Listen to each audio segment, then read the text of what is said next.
Vale. Bueno, venga, pues vamos a dar comienzo ya. Gracias a todos y a todas hoy por asistir a esta primera mesa redonda virtual de la salud mental en la educación que organizamos desde la Federación de Enseñanza de Comisiones Obreras.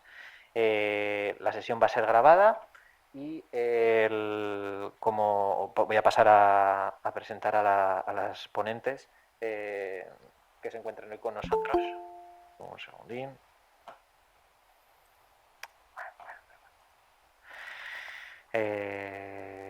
Bien, entonces, como comentaba, los ponentes son Alba Zorrilla, que es psicóloga clínica de la Unidad de Salud Mental Infanto-Juvenil de Sagasta, aquí en Zaragoza, Yolanda López, que es profesora titular de Psicología Básica en la Universidad de Zaragoza, Francisco Moreno, que es técnico superior en prevención de riesgos laborales del Servicio de Prevención de Riesgos Laborales del Departamento de Educación, Elena Bailo, que es especialista en medicina del trabajo, también del Servicio de Prevención de Riesgos Laborales del Departamento de Educación, Yolanda Escorza, que es docente, y María Elcaine, que es estudiante. Bien, y yo soy Andrés Mingueza, de la Federación de Enseñanza de Comisiones Obreras, y también aquí está presente con nosotros, que luego lo veréis con otra cámara, Jesús Caudevilla, que es responsable de salud laboral de nuestra Federación de Enseñanza aquí de Comisiones Obreras Aragón. Bien, entonces como os comentaba, como he comentado anteriormente a nuestros ponentes, la idea de esta mesa virtual pues surge de, pues de la necesidad de pues dar una pequeña introducción y un contexto sobre un tema que, pues que preocupa bastante a los trabajadores y a las trabajadoras de la enseñanza, tanto tanto la visión de su puesto de trabajo como también la relación con la situación del alumnado actualmente y sobre todo en el contexto de pandemia que nos encontramos, en el que nos encontramos actualmente. Entonces, los temas que vamos a tratar en esta mesa redonda son los riesgos psicosociales de los profesionales de la enseñanza en Aragón. Vamos a hablar sobre la evaluación y protección frente a riesgos psicosociales, los riesgos psicosociales de la enseñanza en el contexto del COVID-19, la salud mental entre los trabajadores de la enseñanza en tiempos de pandemia. También vamos a hablar de salud mental entre el alumnado aragonés, los efectos de la pandemia sobre la salud mental del alumnado, el tratamiento de la salud mental en el currículo y en el aula, y intentaremos llegar a una serie de conclusiones en cuanto a medidas a implementar respecto a formación, sensibilización y recursos en relación con este tema. El contexto, como comentaba, de esta mesa sería, nos encontramos que durante la pandemia ha habido un incremento de los problemas emocionales en general entre el alumnado y de los trastornos alimenticios y de la ansiedad, que los centros educativos se enfrentan a una situación muy compleja porque la salud mental y el bienestar de los adolescentes se ha visto afectado por las distintas fases de la pandemia, que sería necesario reforzar y ampliar el programa de apoyo en los centros educativos con unidades de psicólogos y ampliar la plantilla de orientadores y de profesorado técnico de servicios a la comunidad, y que se requiere un apoyo apoyo para los equipos docentes y directivos y para todos los profesionales en general que trabajan en primera línea de la atención a este problema. Creemos que desde Comisiones Obreras que es necesario aumentar el apoyo institucional con recursos humanos y materiales necesarios, así como con la adaptación de protocolos, agilidad y reducción de burocracia en este sentido. Entonces, una vez que hemos contextualizado un poquito el tema y el sentido de esta mesa virtual, vamos a empezar con la primera ponente, que es Alba Zorrilla, que es psicóloga clínica de la Unidad de Salud Mental Infanto-Juvenil de Sagasta. Hola, Alba, ¿nos escuchas bien? Hola, sí, buenos días. ¿A mí se me escucha también bien? Perfecto, se escucha todo Vale. perfecto. Muy bien, pues vamos a comenzar si quieres con tu presentación. Muy bien.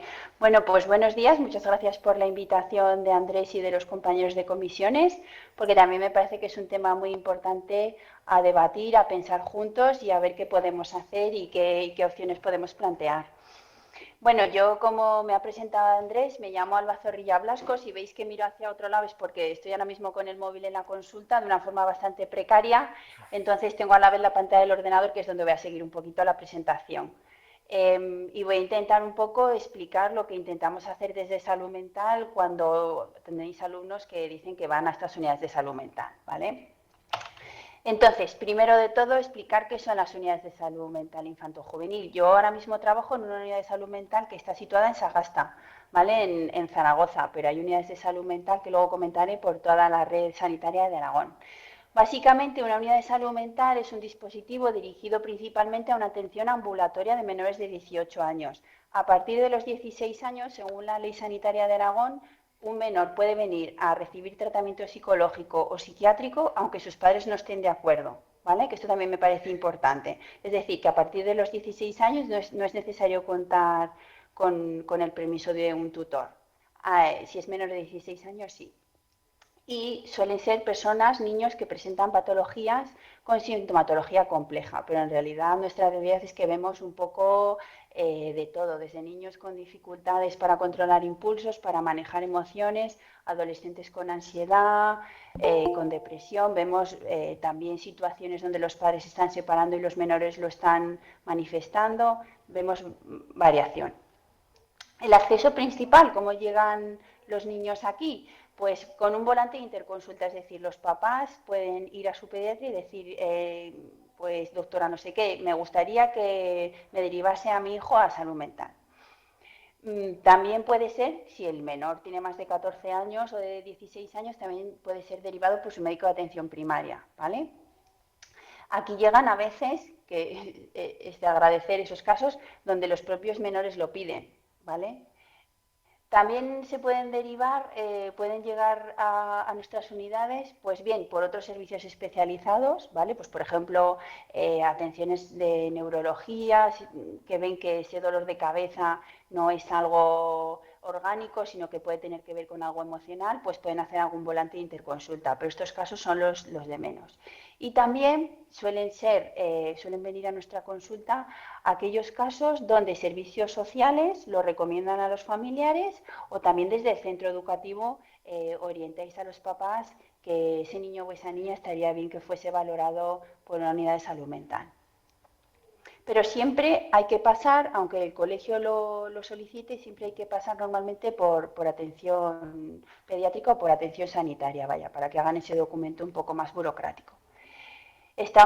Somos equipos que son multidisciplinares, es decir, que suele haber un psiquiatra, una psicóloga, un compañero de enfermería que es especializado en salud mental, una trabajadora social, que es un papel muy importante aquí, y un auxiliar administrativo para las labores más de gestión.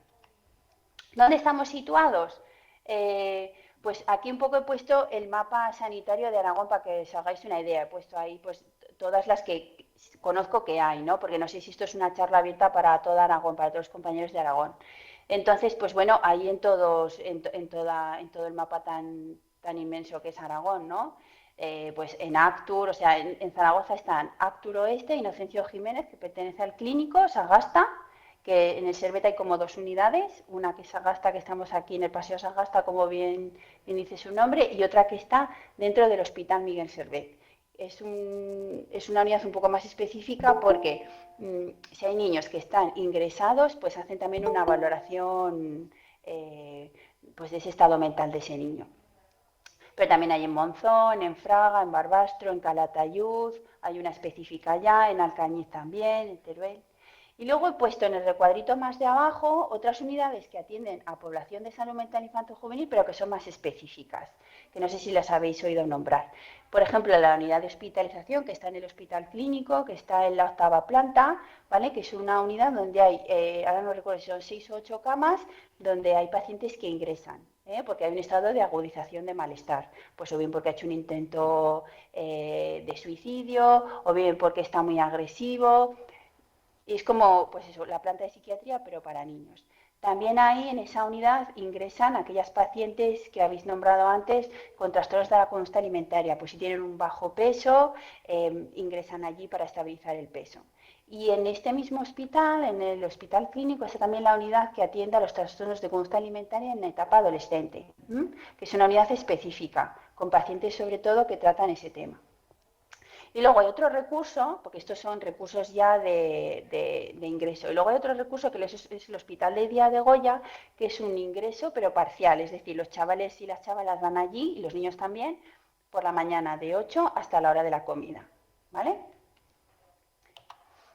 Entonces, en las unidades de salud mental, nuestras funciones, lo que está escrito en los papeles que hacemos es que ayudamos a la prevención y promoción de la salud, que yo creo que esto debería ser lo fundamental.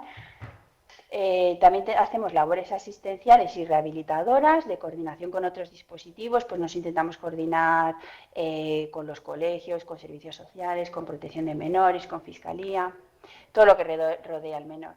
También de formación e investigación, que aquí no nos da el tiempo, la verdad, y administrativas y de gestión. Pero bueno, lo que es qué hacemos, ¿no? Por así decir, ¿qué hacemos? ¿Qué hacéis cuando llega ahí un chaval? Pues lo que solemos hacer es acogida, evaluación, diagnóstico, también tratamiento. Puede ser terapia individual, abordaje individual, también muy importante la terapia familiar, que no podemos aquí llevarla a cabo, pero sí que hacemos intervenciones familiares, porque muchas veces los papás no están sabiendo qué le está pasando a su hijo, no lo entienden, y ahí también tenemos que remar todos en la misma dirección. Entonces también intentamos incluir mucho a la familia, también se puede hacer un abordaje farmacológico, grupal. Esto que implica también un seguimiento de aquellos pacientes que os he comentado que ingresaban a veces en la planta de infanto-juvenil por una descompensación, pues muchas veces también realizamos nosotros el seguimiento. Depende de qué sector sea, una unidad u otra, pero hacemos un seguimiento posterior. También funcionamos como una especie de recurso de urgencias, es decir, si el paciente es conocido ya en nuestro recurso, de 8 a 3, aunque no lo tengamos citado, si se descompensa, como ya lo conocemos, es bueno que venga aquí. Funcionamos en ese sentido como unas urgencias. Lo que pasa es que, claro, estamos de 8 a 3. A partir de las 3 las urgencias tienen que ir más al hospital. Y también derivamos a aquellos pacientes que lo necesitan a estas otras unidades que os he comentado, pues pacientes que estamos aquí viendo a nivel ambulatorio, por ejemplo, chicas con una patología alimentaria que vemos que no va mejor, pues le derivamos a ese recurso más específico que es la UTCA. O chicos que empeoran, pues lo derivamos a hacer un ingreso parcial en ese hospital de día, Goya, que van por las mañanas, se estabilizan un poquito y a la vez que compaginan con ir a su centro escolar. Y luego está también, se supone que también tendríamos que hacer cierto abordaje en la asistencia domiciliaria, pero ahora mismo, tal y como están la saturación a nivel de pacientes, nos es imposible. También hacemos apoyo y asesoramiento a los equipos de atención primaria, ¿no? Cuando los pediatras tienen sus dudas, nos preguntan. También interconsultas con otros servicios de pediatría, ¿no? Pues, por ejemplo, casos de enuresis o de encoprisis, niños que nunca han controlado la caca, tienen 9, 10 años y siempre se tiene dudas de si es algo más emocional o más orgánico. ¿Vale? Y sobre todo la coordinación que os he comentado antes, que es básica con otras instituciones, como son centros educativos, servicios sociales de base, el servicio de protección a la infancia, el juzgado de familia, fiscalía. Entonces, ¿qué efectos has detectado, que esta era la siguiente pregunta que salía en el guión, que ha tenido la pandemia sobre la salud mental en la población infanto-juvenil? Pues estuve un poco revisando documentos y la verdad es que se han hecho muchos informes durante la pandemia, pero sí que entre los colegas sí que hablamos que lo que ha habido es como hubo una etapa donde el confinamiento el primer mes, mes y medio fue algo bastante satisfactorio.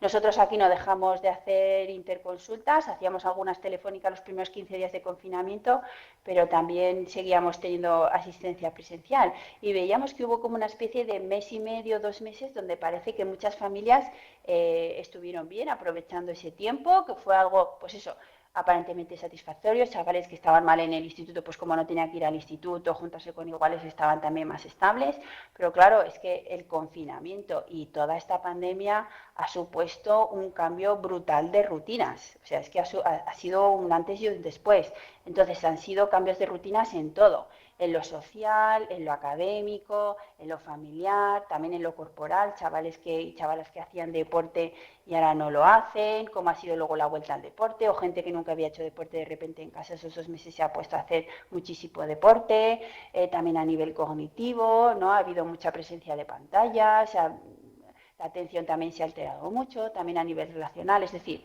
ha habido como un cambio, no solamente una paralización, sino un cambio de rutinas y eso les ha desestabilizado mucho. Entonces, ¿qué efectos hemos visto durante el confinamiento, ¿no? Que comentamos a veces los colegas y que registran ya muchas revistas y muchos artículos científicos? Pues ha habido un cambio en la alimentación. Durante el confinamiento hubo gente que le dio por una hiperfagia, ¿no? Salían muchas cosas de que hacemos pan, hacemos bizcochos, comemos había gente que comía mucha patata frita, mucha cosa hipercalórica. Y también gente que ha pasado al otro polo opuesto, como no me puedo mover, como no puedo seguir haciendo deporte, pues aprovecho y me cuido mi alimentación. Y casi han pasado al otro polo, a una restricción alimentaria. Por eso hay ahora mismo tantos casos de trastornos de la conducta alimentaria. También con la actividad física ha pasado pues algo similar, ¿no? O una disminución total, chavales que antes tenían una actividad reglada, vino la pandemia, la han dejado de hacer y los familiares, pues o bien los padres porque tienen miedo o los chavales porque tienen miedo, no han vuelto a retomar esa rutina deportiva o de ocio fuera, ¿no? Así como al revés, gente que nunca había hecho deporte, pues mira, cuelgan vídeos durante la pandemia, me pongo yo también a hacer deporte y se han pasado un poco de frenada chicas y chicos que te dicen que hacían hasta 3 horas de deporte todos los días. Y también un abuso de pantallas, evidentemente. Los chavales han estado muy expuestos a las redes sociales, ha sido su forma de relacionarse y ha sido como ese mundo que han estado viendo ese tiempo y al cual les está costando volver, ¿no? Es que todavía siguen muy enganchados a esas redes sociales. Entonces, esto también se ha traducido en una serie de quejas somáticas, ¿no? Claro, todos estos síntomas también dependen mucho de la edad del niño o del adolescente, ¿no? Por ejemplo, en los niños sí que se ha visto más quejas somáticas, más dolores de cabeza, incluso a la vuelta del colegio, ¿eh? Pues que se quejaban de dolores de cabeza, de dolores de tripa, de que se les altera mucho el ciclo del sueño. Esto también es una forma de expresar el malestar, ¿no? Los niños a según qué edades no tienen todavía muchas herramientas, sobre todo en etapa preescolar y escolar, y entonces muchas veces lo transmiten a través del cuerpo. También comportamental, ¿no? Me decían algunas mamás, pues es que está muy irritable, es que ahora de repente está muy oposicionista, es que está muy inquieto, mucha apatía. Pues eso también es una manifestación de los síntomas emocionales. Ansiedad que habéis comentado, nos hemos encontrado al principio durante el confinamiento y posconfinamiento más seguido, nos encontramos con mucho miedo en la familia, que hubiese contagios, con niños también que tenían muchísimo miedo a contagiarse, que se lavaban muchísimo las manos, que llegaban a casa y se duchaban, porque también la información ha ido así, ¿no? Pues antes tenías que lavar los zapatos porque decían que contagiaban. Entonces los niños se han sentido muy inseguros, ¿no?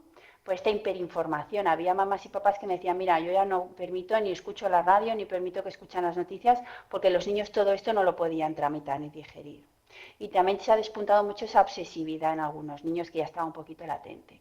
Los donos naturales, ¿no? Que no se permitía acceder a los tanatorios, despedirse de abuelos, y también pues aquellas familias que yo creo que nosotros todavía no están todavía bastante invisibilizadas, donde ha habido malos tratos en las familias, situaciones donde ahí han estado unas familias durante un tiempo sin supervisión y sin red que pueda detectar qué estaba pasando. Entonces, el retorno a la escolaridad, como os he comentado un poquito, en la población preescolar hemos visto pues, muchos síntomas somáticos. Hay niños que les ha costado volver al colegio y lo expresaban a través del cuerpo. También que se ha vuelto yo creo que ante esta incertidumbre muchos niños se han vuelto muy dependientes otra vez de adultos o de figuras de cuidado, ha vuelto a haber pues problemas de control de esfínteres, otra vez uso de chupete o conductas muy regresivas, ¿vale? También una alteración del sueño y luego otros niños que en vez de interiorizarlo hacia adentro lo sacaban hacia afuera, ¿no? Con irritabilidad, no obedece, muy oposicionista, y papás muy desbordados y muy preocupados. Y en la población adolescente y juvenil, pues otro perfil, ¿no? La conducta alterada en el patrón de la ingesta que habéis comentado, ¿no? Un perfil más bulímico, anorexia, también gente que se daba atracones. También mucha ansiedad, miedos excesivos, crisis de ansiedad, no toleraban nada bien lo que es un poco la situación. Luego es que además, como hemos ido por oleadas, pues también se veía como una reactivación emocional tras cada oleada. Hemos visto también mucha apatía, mucha desmotivación, que eso también es una manifestación de la depresión, muchísimas autolesiones, que se habla también incluso de efecto de contagio a través de redes sociales, intentos también de suicidio. También hay un perfil de chicos, yo en mi consulta por lo menos veo más en chicos, aunque también de chicas, donde han abandonado completamente los estudios, tienen entre 15 y 16 años y aunque están matriculados en un curso, van un día a la semana o una semana van 2 días, luego están una semana sin ir, luego vuelven. Adicciones también a las tecnologías, dificultad para regular horarios, alteraciones del patrón de sueño, bueno, hemos visto todo eso. Entonces, un poquito esta diapositiva siguiente que había puesto era para intentar explicar que, por así decirlo, la pandemia lo que ha tenido de impacto es ha habido algunos niños y adolescentes que lo que han hecho es reaccionar ante esa situación de estrés, que puede ser la pandemia, que hay muchos artículos que dicen que es como una especie de estrés postraumático, y como para adaptarse a esa situación tan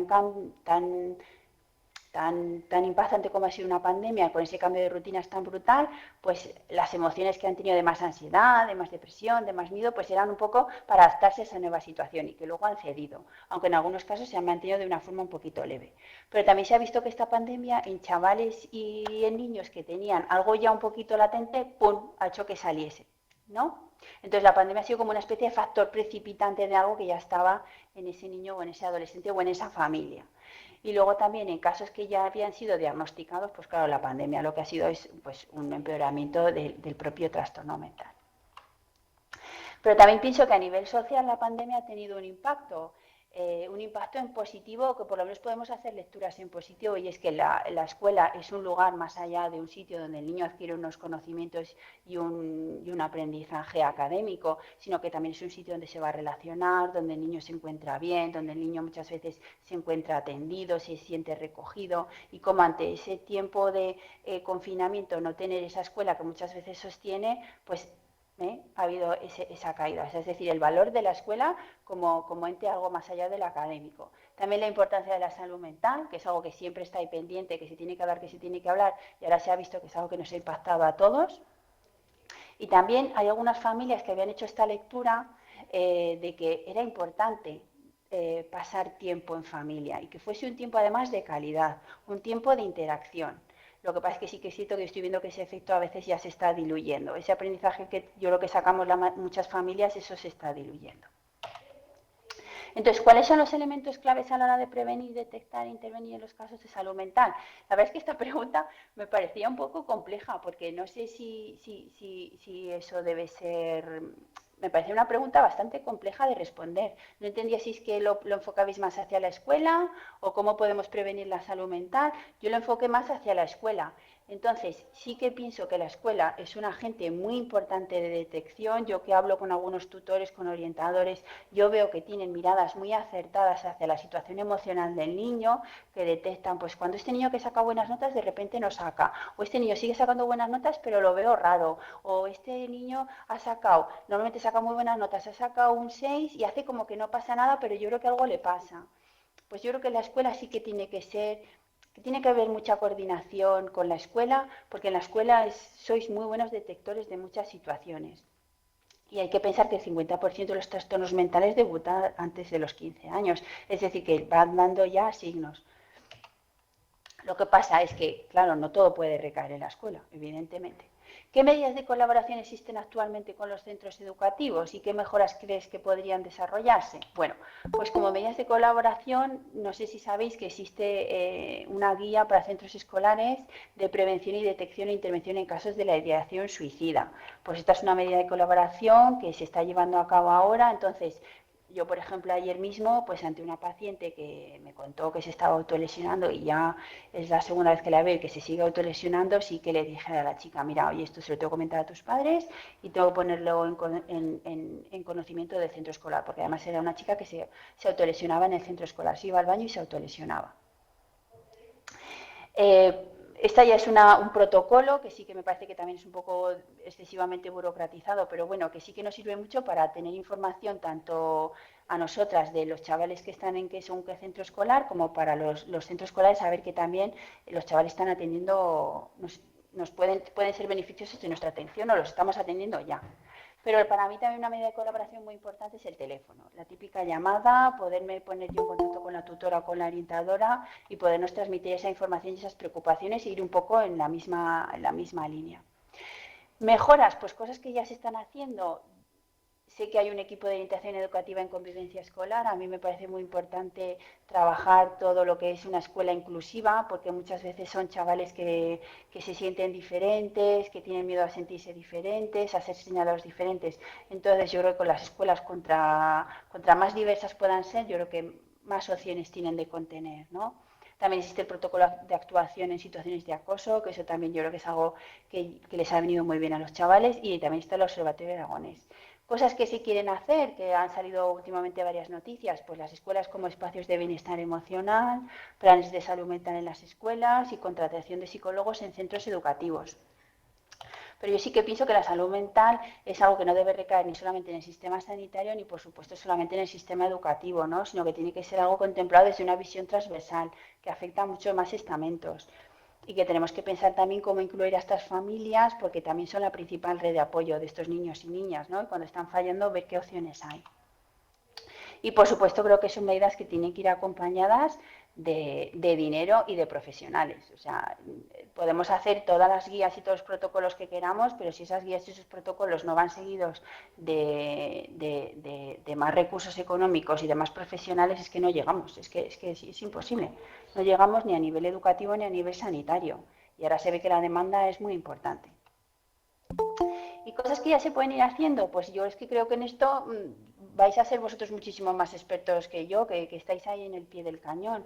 Algunas cosas que se trabajan y que he ido leyendo en algunas bibliografías, sobre todo para el caso de los suicidios, pues por ejemplo que haya figuras de apoyo entre iguales, es decir, lo que se conoce como el alumno ayudante o incluso el ciberayudante. También profesores referentes. A mí aquí adolescentes me hablan de que tienen mucha sintonía pues, con la profesora de arte o con el profesor de matemáticas y esa persona, si tiene esa sensibilidad, también puede en muchos momentos ayudar a ese adolescente o simplemente recogerlo y escucharlo en ese ratito. También los espacios de tutorías. Yo creo que es importante trabajar con los chavales lo que es tema, hablar de las emociones, de cómo las manejamos, de cómo respondemos, porque les faltan muchísimas herramientas. Y también a veces yo he pensado en el uso de escuelas por la tarde, ¿no? Que pueda ser un recurso que no solamente sea para ir a clase, sino que también se pueda ser un recurso donde se puedan encontrar allí los chavales, se puedan hacer actividades. Y sobre todo yo me parece muy importante que no podemos olvidarnos de la familia, porque si no estamos obviando un factor muy importante. Entonces, un poco lo que yo siempre me planteo es cómo podemos ir tejiendo una red social de apoyo para estos chavales y para estas familias que no saben qué hacer, que se sienten desbordados y que también piden ayuda. Y bueno, esto por mi parte era lo que había preparado. No sé si he respondido a las preguntas del guión y muchas gracias por vuestra atención. Muchas gracias, Alba. Has respondido a todo de una manera muy completa, vamos. Y por mi parte, no sé si alguno de los otros miembros de la mesa quería hacerle alguna consulta, algún comentario a Alba, porque sé que está en el trabajo y no sé si podrá estar más ratito con nosotros, pero por si acaso, si alguien quería hacer algún comentario. Y si no, pues pasaremos a la siguiente ponente. De nuevo, Alba, agradecerte mucho la participación en la mesa de hoy y yo creo que, bueno, pues que has lanzado, bueno, al principio, pues una información que yo creo que para todos aquellos que no conocíamos mucho en profundidad estas unidades, pues cómo trabajáis y qué labor desarrolláis.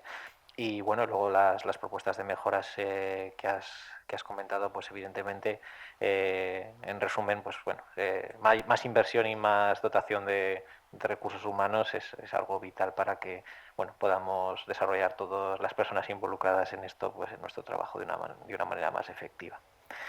Yo, yo, Sí, yo sí que tengo una pregunta María, para sí. Alba y es si se dan los casos de lista de espera para los chavales que están teniendo un problema. ¿Qué Para que lista les de si sí. existen los casos de lista de espera en el caso de que quieran ser atendidos por un psicólogo. Si tenemos lista de espera? Sí. Sí. Nosotros la verdad es que ahora tenemos lista de espera. Ahora estoy yo citando, para que os hagáis una idea, para finales de marzo nuevos casos. Sí que es cierto que a veces nos guardamos algunos, nos intentamos gestionar la agenda para dejar siempre algún hueco para una urgencia, ¿no? Pues lo típico, alguna urgencia que tratar, pero nosotros tenemos lista de espera. Y de hecho nosotros, pues bueno, por ejemplo, mi compañera psicóloga se encuentra por una baja por maternidad, no ha sido sustituida y quiero decir, en plena pandemia, o sea, en plena pandemia me refiero, en plena impacto de la salud mental. Nosotros no, es que a nivel profesional en ese sentido nos sentimos también muy desprotegidos, porque nosotros estamos viendo que la situación en los adolescentes no está, que no tiene sentido que pueda yo ver a uno que se encuentra mal dentro de 2 meses. Pero no solamente eso, sino que no tiene sentido que la siguiente cita sea un mes y medio después. No sé si me explico. Sí, Pero en función de lo que pues de lo que nosotros podemos hacer, sí que intentamos pues eso, dar la mayor brevedad posible a algunos casos que están menos estabilizados. Pero la verdad es que el desbordamiento de casos es bastante notorio. No sé si te he respondido. sí, me ha respondido, sí. Buenas tardes. Ha quedado claro. Sí. Sí. Yo quería preguntar si realmente se nota, es más fácil la detección en adolescentes o en los casos de primaria, porque yo trabajo en primaria y a veces no sé si es más fácil la detección o hablar con las familias en primaria o en secundaria. ¿Qué casos os están llegando? A mí es que me parece más fácil detectar los casos de adolescentes. Claro, en adolescente a veces Claro, es más complicado saber qué es normal y qué no es normal, ¿no? Pero yo pensando en vosotros, en que, ¿cuándo tengo que, no? Yo poniéndome en la piel vuestra, diciendo, pero bueno, Alba, ¿qué tengo que notar para yo pensar en salud mental? En que este niño sería bueno que le viesen en salud mental. Yo en el caso del adolescente, cualquier cambio que veáis, en general cualquier cambio que veáis. En el caso de los adolescentes yo creo que os pueden guiar los amigos o la gente cercana a esa persona, ¿no? Y en el caso de los niños, pues a mí me parece importante el citar a las familias. Si veis a familias que están muy desconectadas, en el sentido que niegan, que no le dan tanta importancia, en las tutorías, yo creo que ese sería, por ejemplo, un caso. No sé si me estoy explicando o no. No mucho. sí, sí. Sí, sí, Alba, gracias. ¿Sí?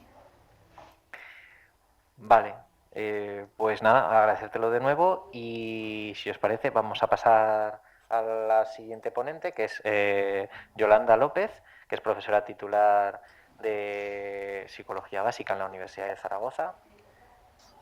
Está por ahí. Hola, Hola, Yolanda. hola. Hola, Yolanda, ¿qué tal?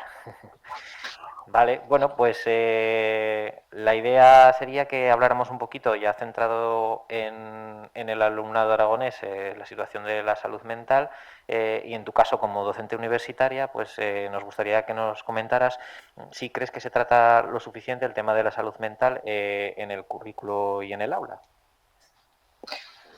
Pues nada, antes de nada agradeceros a todos, compañeros y compañeras, y también a Alba, María y a todo el resto de las ponentes, pues el darme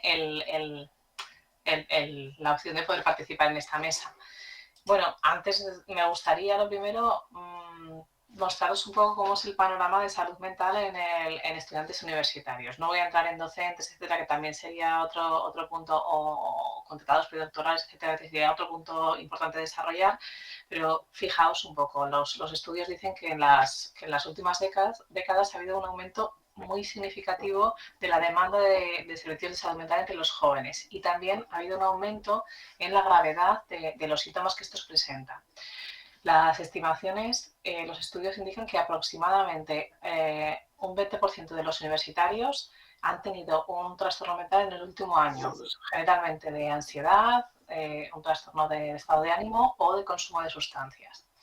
¿Qué cosas, qué factores encontramos que correlacionan, ¿no?, con factores genéticos o otros para desencadenar el trastorno? Pues sobre todo, a veces es la carga académica. No nos damos cuenta del profesorado universitario, pero vamos mandando tareas de forma aislada que van acumulándose, ¿no?, en los alumnos, y también pues, en el propio reto, ¿no?, de los estudios, el aprobar, etcétera, puede ser un factor de riesgo. También, por ejemplo, pues aunque parezca que no, la carga económica, el que tenga respaldo financiero, los problemas que pueden tener de manejo económico, también es un factor de riesgo. La interacción con otros compañeros y con otras compañeras. Y también aparece como factor de riesgo las experiencias traumáticas que están vinculadas a la interacción, por ejemplo, pues acoso escolar, situaciones de violencia, etc. Susana, me parece que tienes el micrófono abierto. que los factores, como os decía, de riesgo asociados con aparecer un trastorno, pues serían estos, ¿no? La preocupación por el rendimiento académico, la presión que tienen muchos alumnos y alumnas por aprobar, ¿no? Especialmente aquellos que vienen de fuera y suponen una gran carga económica para las familias. Y también otro factor muy importante es el qué voy a hacer cuando acabe la universidad, ¿no? La preocupación por el futuro o qué va a pasar cuando me gradúe. Otra de las cosas que también puede estar produciendo, puede interaccionar con problemas, es el estudiante en realidad cambia de vida, ¿no? Generalmente los estudiantes y las estudiantes, muchos de ellos cambian incluso de residencia habitual, cambia de vida diaria, de vínculos emocionales, y bueno, esto también puede ser una situación o puede producir depresión, ansiedad, ¿no? Cambia completamente el estilo de vida de los estudiantes y, bueno, pues también patrones del sueño, patrones de interacción, etc.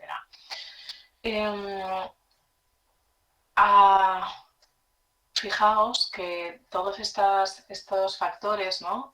Pueden producir algunos trastornos que son muy notables. Las investigaciones dicen que aproximadamente un 30% de la prevalencia de depresión en estudiantes universitarios es del 30,6%, valores que fluctúan, entre 10 hasta, bueno, han encontrado hasta el 80% de estudiantes que padecen depresión. Ya sabéis que, como comentaba también la compañera, muchos de los problemas depresivos también están asociados a que aparecen ideación suicida, ¿no? Los datos son bastante alarmantes, ¿eh? 1 de cada 10 estudiantes universitarios han tenido ideación suicida o conductas o planes suicidas en el último año. Y ya sabéis, ¿no?, que el suicidio es la principal causa de muerte entre jóvenes de entre 15 y 29 años. Por lo tanto, es algo a lo que tenemos que prestar muchísima atención. ¿Qué es lo que sucede en la universidad en realidad? Bueno, pues los problemas de salud mental y la salud mental está muy invisibilizada. Es algo, como ya os digo, los datos son muy alarmantes. O sea, fijaos, hay una gran demanda, hay una gran necesidad. Además, ya sabemos las consecuencias que los problemas de salud mental tienen a diferentes niveles, ¿no? No solamente la relación muy importante que hay con el rendimiento académico, sino también a otros niveles, ¿no?, emocionales, etcétera. Pues no existen medidas en la universidad actuales prácticamente ni de prevención ni de detección. Simplemente hay en la Universidad de Zaragoza hablo, simplemente hay un servicio, un gabinete que prácticamente funciona a demanda, es decir, no para nada realiza, o sea, no se puede decir que realice acciones de prevención o de promoción de la salud mental, sino que solamente actúa pues como una medida de ayuda si los estudiantes u otro personal académico lo solicita. Pero fijaos que para las horas dedicadas que pueden dedicar al gabinete de orientación psicosocial son muy limitadas, con la cantidad de estudiantes, de profesorado y de personal de habitación y servicios que existe en la universidad. Bueno, prácticamente son una mañana y una tarde lo que se dedica a la atención, o sea que es una atención bastante pobre o muy limitada, ¿de acuerdo? ¿Por qué no se habla de salud mental en la universidad? ¿Por qué no se incluye en el currículo? ¿Por qué no se incluyen medidas de identificación o de diagnóstico? Bueno, pues ¿por qué los estudiantes, cómo los estudiantes perciben tantas barreras, ¿no?, para pedir ayuda? Pues por todo lo que ya sucede en la sociedad, ¿no? Una de ellas, la principal, es el estigma, ¿no? Si tú pides ayuda o tienes una crisis en clase, etcétera, pues puede ser que te sientas señalado, bueno, y que ello tenga más consecuencias incluso que la propia solicitud de ayuda, ¿de acuerdo? Por eso, esto sin hablar en relación de cómo ha empeorado la salud mental en la pandemia. Estos datos son datos prepandémicos. ¿Qué ha pasado durante la pandemia? Pues todavía ha sido mayor, ¿no?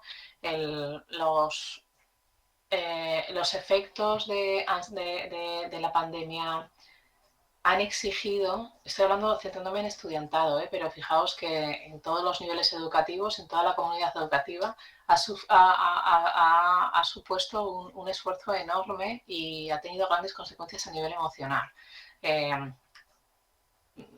Me gustaría, o sea, simplemente imaginaos, ¿no?, que sois estudiantes de primero, que habéis entrado a la universidad cuando ya la pandemia estaba comenzando y prácticamente no conocéis a nadie en la universidad, no conocéis a los compañeros, no hay posibilidades de hacer interacción ni trabajos en grupo, los tienes a distancia de 1,5 metros el otro compañero, por supuesto con mascarilla, no, o sea, sobre todo en alumnos de primero, en la que existían los grupos burbuja, la asistencia alterna a la universidad, una semana iban a la universidad y la otra semana tenían docencia a distancia.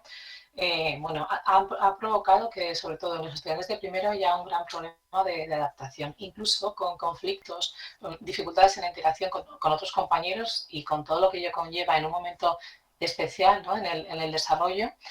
Y bueno, pues incluso ha habido conflictos entre los grupos burbuja, etcétera, ¿no? Los datos de algunos estudios, pues las investigaciones dicen que la pandemia ha afectado a aspectos económicos, académicos y también aspectos relacionales. 6 de cada 10 estudiantes, además, se ha estimado que han sufrido un acontecimiento adverso. Ha fallecido algún familiar, han sufrido un paso de la enfermedad del COVID muy grave, etc. Añadido a las exigencias académicas. De repente, todos los profesores y las profesoras nos hemos puesto a preparar clases con un montón de plataformas diversas, con 1000 tareas diversificadas, etc. Entonces, han tenido que adquirir un montón de muchas clases online, que muchas veces en las familias no había siquiera tantos dispositivos como para poder seguir las clases online o para hacer adecuadamente las tareas académicas. Entonces, bueno, pues las consecuencias han sido graves. Casi la mitad de las mujeres, de las estudiantes, han padecido sintomatología depresiva en periodo de pandemia e incluso 1/3 de los hombres. Y bueno, también ha habido un aumento en el riesgo de conductas suicidas y también en comportamientos evitativos, pero también en consumo de alcohol, de drogas, etc. ¿Qué se puede hacer desde la universidad? Bueno, pues yo creo que lo ideal o lo que tendría que promoverse de alguna forma es que dentro de la universidad hubiese programas, intervenciones, estrategias específicas para mejorar la salud mental de los y las estudiantes. ¿Qué se puede hacer? Bueno, pues por supuesto que hay que sensibilizar a la población universitaria, a la comunidad universitaria, de la relevancia de la salud mental. Hay que desarrollar programas de prevención de los trastornos de salud mental, pero también de promoción de la salud mental, ¿no? De cuidado de la salud mental. Por supuesto que de alguna forma también habría que hacer o tendría que existir un sistema de identificación adecuado, de cribado, ¿no? de visualización de las necesidades de la comunidad.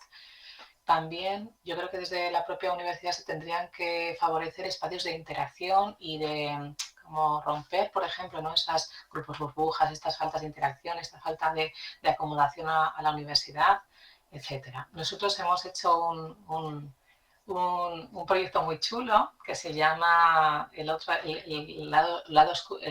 la cara oculta de la clase, y lo que hacíamos era, como la mitad de los grupos burbujas no se conocían, hemos hecho un escape room online muy chulo, que se me han pasado genial. Bueno, era online, también podía ser presenciales cuando se abrieron, ¿no? Cuando se relajaron un poco las medidas sanitarias, que podían estar todos en clase. Y tenía que hacer diferentes pruebas y así se conocían un poco más, interactuaban, y la verdad que ha funcionado muy bien. Pues yo creo que estos programas y estos proyectos que son muy sencillos de hacer, yo creo que ayudan mucho, ¿no? a sentirse implicado con la red, a sentirse parte de alguien, a favorecer las interacciones entre compañeros, etcétera. Yo creo que son muy relevantes. Otra de las cosas que habría que incluir sería sistemas de respuesta rápida a crisis concretas, como por ejemplo conductas suicidas, ideaciones, intentos, etcétera, y también de violencia de todo tipo, de violencia hacia situaciones de enfrentamiento, acoso sexual o violencia de género también en la propia universidad. Y bueno, luego también pues favorecer diferentes medidas, ¿no?, pedagógicas, psicológicas, para intentar afrontar y resolver pues, situaciones estresantes y todas las situaciones que conlleva la pandemia. Y que, por supuesto, estos sistemas de prevención y promoción en la universidad no deberían limitarse solamente a los estudiantes, ¿no?, y a las estudiantes, sino que debería de haber un sistema de protección y de promoción de la salud mental a todos los niveles, o sea, alumnado, profesorado, investigadores e investigadoras de nuestra universidad y personal de administración y servicios. Y perdonad, pero creo que me he pasado un poco de tiempo, así que perdonad. No hay problema, Yolanda. Pues muchas gracias. La verdad es que sí que es muy importante, como tú dices, bueno, pues que la universidad se tome un poquito como organización más en serio este tema y que desarrolle algunos de los aspectos que tú has indicado, porque, bueno, pues no solo afecta al alumnado, como tú has dicho, sino a todos los trabajadores y trabajadoras también que formáis parte de la Universidad de Zaragoza. Pues por mi parte, no sé si alguien quiere hacer alguna consulta, alguna pregunta a Yolanda y si no, pues avanzamos en la mesa. Hola, buenos días, Andrés. Sí, buenos días, Bartolomé. Sí, yo le quería preguntar a Yolanda, bueno, yo he visto la mesa redonda, de hecho la había seguido varios días y estaba pendiente de no pasarme de fecha. Hoy agradeceros también el recordatorio que habéis mandado por WhatsApp, por email y demás. Claro, yo estaba interesado sobre todo en la salud mental de los trabajadores y la enseñanza en tiempos de pandemia. No sé, estaba muy interesado en ese punto. Claro, se ha abordado desde el punto de vista estudiantil, pero claro, si nosotros que somos los docentes universitarios, bueno, soy docente universitario también, creo que me conocéis, y yo estoy interesado concretamente, no sé si se va a abordar más adelante en otra mesa redonda, porque he hecho en falta un poquito cómo está la situación. No hemos terminado aún, Bartolomé, que aún quedan más ponentes y hablaremos un poco más de ese tema también. Vale, perfecto, pues muchas gracias. Nada, muy bien. Vale, perfecto. Pues si os parece bien, avanzamos y pasamos a nuestros siguientes ponentes, que son Francisco Moreno, que me acompaña aquí a mi izquierda, que es técnico superior en prevención de riesgos laborales del Servicio de Prevención de Riesgos del Departamento de Educación del Gobierno de Aragón, y Elena Bailo, que está a continuación de Francisco, aquí también a mi izquierda, que es especialista en medicina del trabajo. También agradeceros vuestra participación. Y bueno, y vamos a hablar sobre todo con vosotros de, bueno, pues de lo que son los riesgos psicosociales de los profesionales de la enseñanza en Aragón, y si podíamos comenzar pues con que nos explicarais cuál es la labor que realiza el Servicio de Prevención de Riesgos Laborales. Si podéis encender el micrófono, sí. Igual te lo tienes que acercar un poquito. Así. Sí, hola, muy buenos días. ¿Se oye bien? ¿Nos escucháis bien? Sí. Bien. Sí, bueno, pues lo primero Sí. también agradecer la invitación a Comisiones, a Jesús, a Andrés, y bueno, pues dentro de nuestra perspectiva, ya desde el Servicio de Prevención, presentar un poco las actividades para las personas también que quizás no nos conozcan tanto, y bueno, pues dar nuestra visión un poco más desde el ámbito más profesional, ¿no?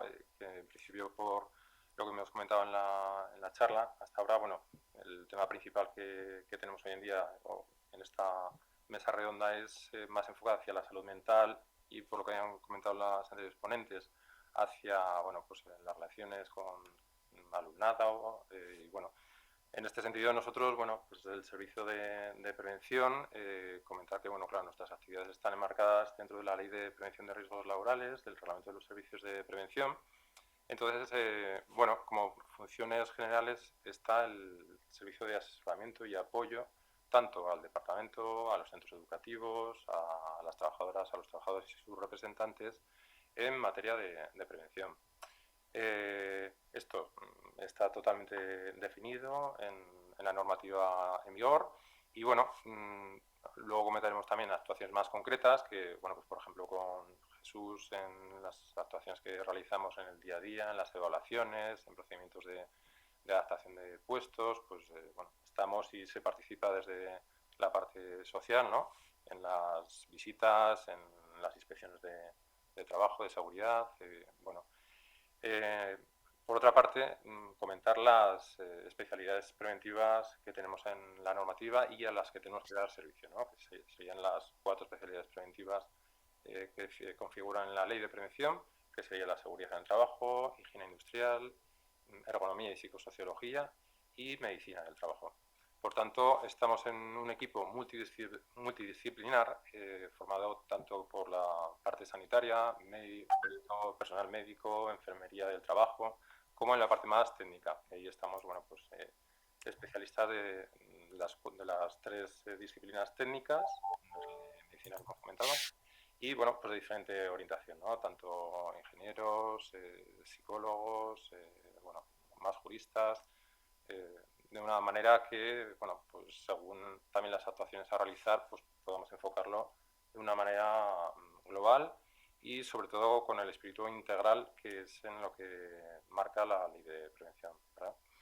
Bien, en cuanto a la estructura del servicio, se diferencian en el área técnica y el área médica de forma general.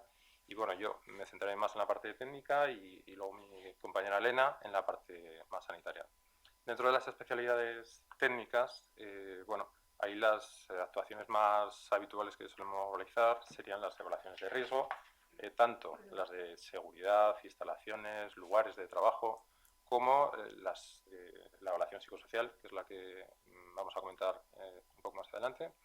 Y bueno, además de ellas, pues bueno, otras que vienen establecidas también por las necesidades del servicio, investigaciones de accidentes de trabajo, la formación, información, sensibilización, promoción de la salud, que también en el propio decreto de estructura del servicio de prevención se ha incorporado, como ha comentado el anterior ponente, es una pieza fundamental también en la promoción de la salud a nivel global, tanto en los centros de trabajo como a nivel individual y en diferentes ámbitos, ¿no? A nivel bueno, psicológico, físico, social. Bueno, es un área que tiene mucho todavía por desarrollar e incorporar, ¿no?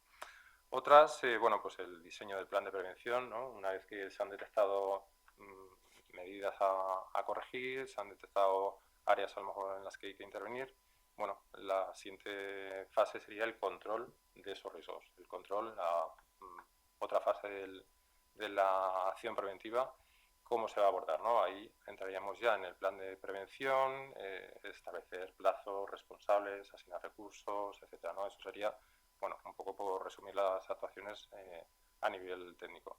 Otras que, bueno, pues ya dentro de la situación que estamos viviendo de pandemia, más relacionadas con el COVID y que nos han absorbido muchísimos recursos, preocupaciones y bueno, y hemos hecho también dentro de los recursos que tenemos, que son limitados, pues bueno, pero muchas actuaciones en cuanto a, por ejemplo, el tema, sobre todo al principio, de EPIs, consultas, en cuanto a mascarillas, equipos a utilizar, medidas de ventilación, que hemos tenido todos la preocupación en las aulas, ¿no?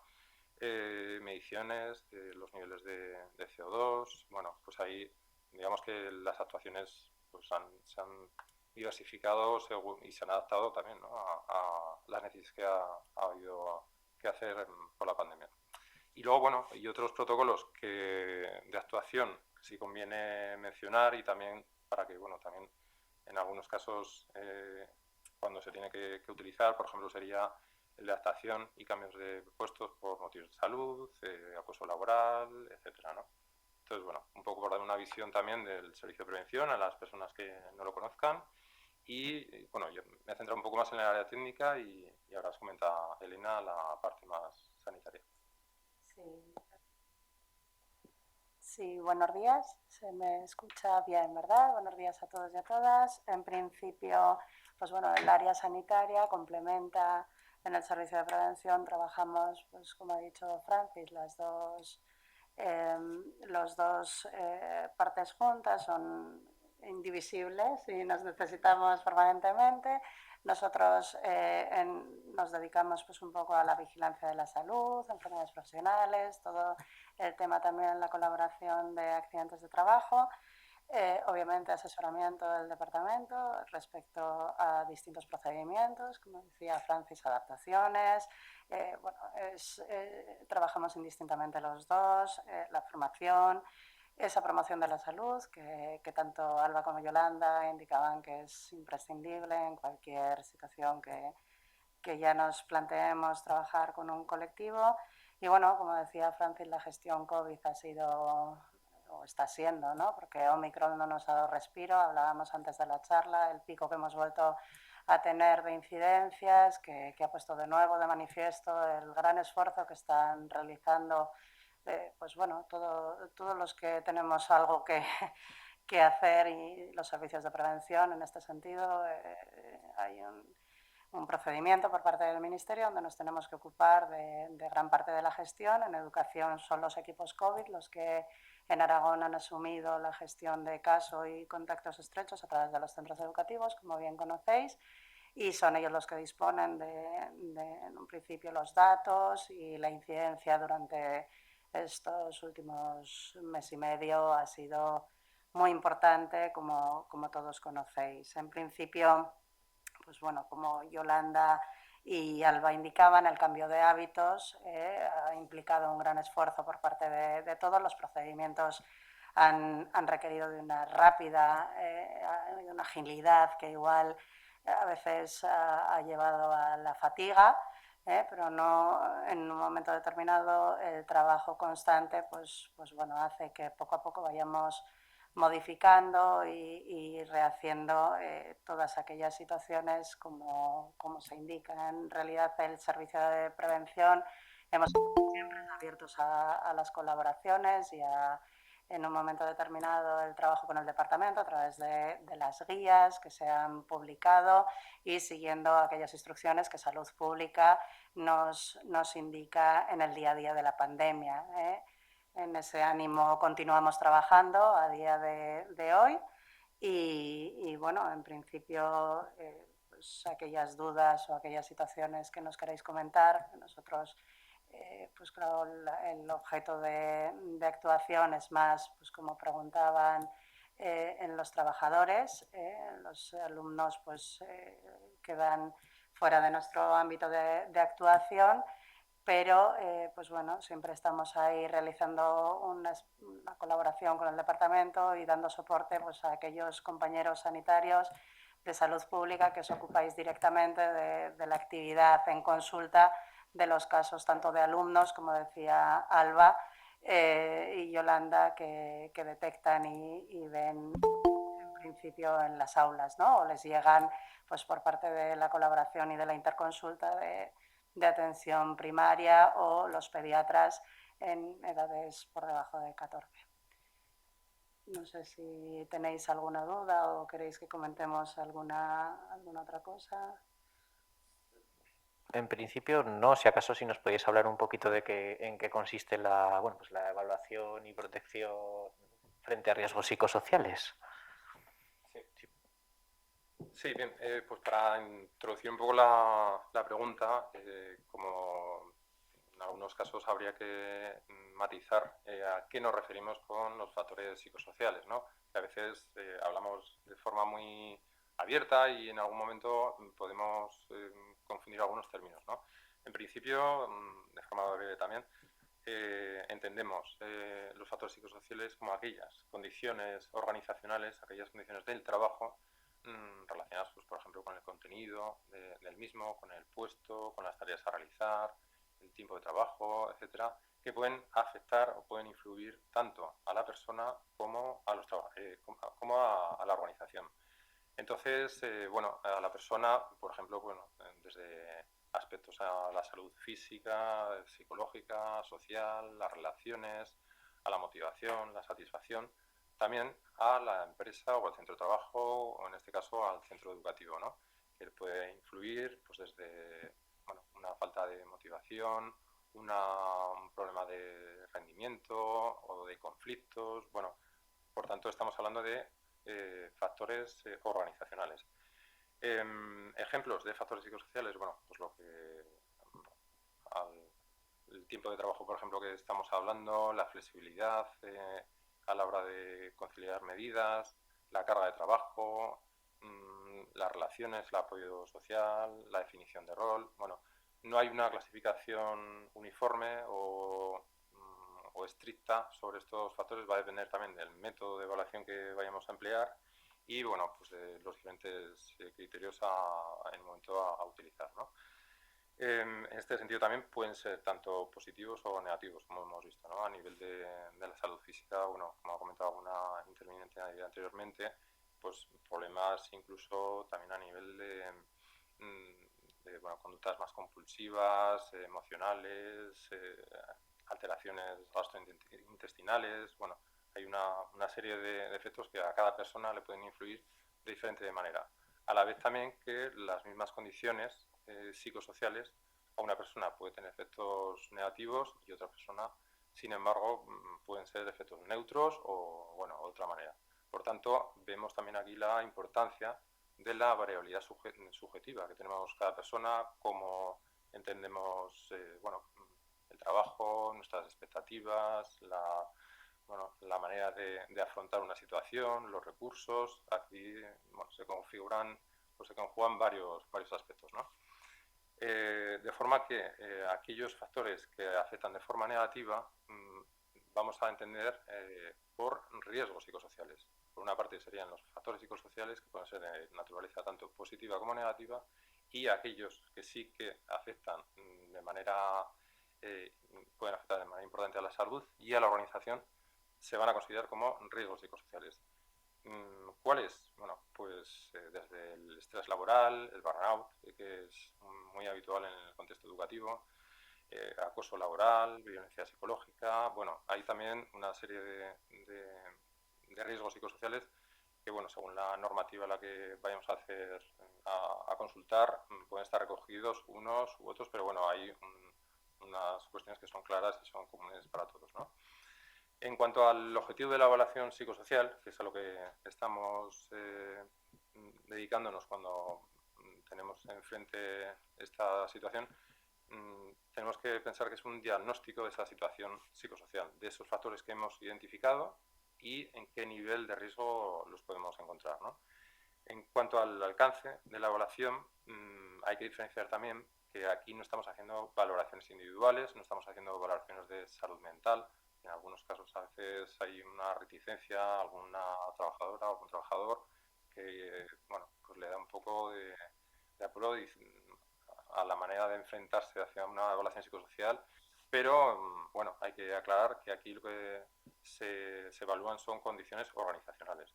Por tanto, bueno, pues aspectos como la confidencialidad, el anonimato, van a quedar garantizados tanto en el propio procedimiento como en las actuaciones que realizamos nosotros como técnicos, como luego en el tratamiento de la información, salvando también la protección de datos, por supuesto, y luego en todas las actuaciones siguientes, ¿no? Por tanto, aquí cuando hacemos la evaluación nos centramos en grupos de trabajo homogéneos en cuanto a los aspectos psicosociales. Digamos que, bueno, pues grupos homogéneos en cuanto a los niveles de estructura dentro del centro de trabajo. Por ejemplo, no podemos mezclar un responsable de área o un director con un trabajador docente o personal del PAS, ¿no? Pues tienen diferentes niveles de responsabilidad y, por tanto, bueno, pues luego los resultados van a salir incoherentes, ¿no? Entonces, eso es algo clave que hay que tenerlo definido en el diseño de la evaluación.